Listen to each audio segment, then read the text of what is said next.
اسلام آباد میں آ کر ڈیرے لگا کر اس طرح اپنا ماحول بنانا آسان کام نہیں تھا، لیکن انہوں نے کمال کر دی، اور یہ کمال دراصل ان کے نام میں بھی شامل ہے۔ حضرت ڈاکٹر صاحب کو بھی مبارکباد بھی پیش کرتا ہوں، خراج تحسین بھی پیش کرتا ہوں۔ جلالی نسبت بڑی اعلیٰ نسبت ہے دوستو۔ ہمارے لیے،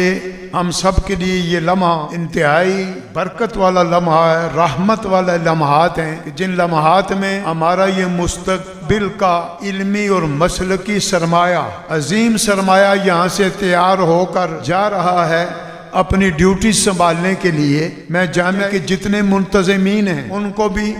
اور حضرت ڈاکٹر صاحب کو بھی مبارکباد بھی پیش کرتا ہوں، خراج تحسین بھی پیش کرتا ہوں کہ ان کی کاوش، ان کی مساعی جمیلہ اور ان کی شبانہ روز محنت اور شب و روز ہر لحاظ سے خلوص کے ساتھ انہوں نے اسلام آباد میں آ کر ڈیرے لگا کر اس طرح اپنا ماحول بنانا آسان کام نہیں تھا، لیکن انہوں نے کمال کر دی، اور یہ کمال دراصل ان کے نام میں بھی شامل ہے۔ جب ظفر بھی ہو اور ساتھ اقبال بھی ہو، جب یہ دونوں چیزیں جمع ہو جائیں تو ہر جگہ کامیابی کامیابی ہے، ہر جگہ رحمت ہی رحمت ہے۔ اور پھر یاد رکھیے،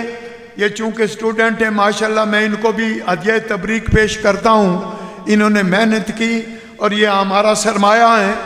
جہاں جامعہ کا ایک معنی یہ بھی میں عرض کروں گا، اسلام کی جتنی تشریحات ہیں، اسلام کی جتنی توضیحات ہیں، اسلام کے جتنے اصول اور جتنے فروع ہیں،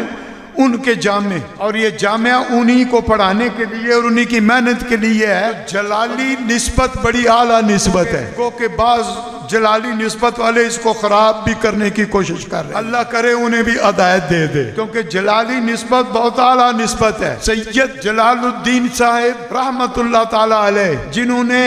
پکھی شریف آ کر ڈیرے لگائے اور ظاہری آنکھیں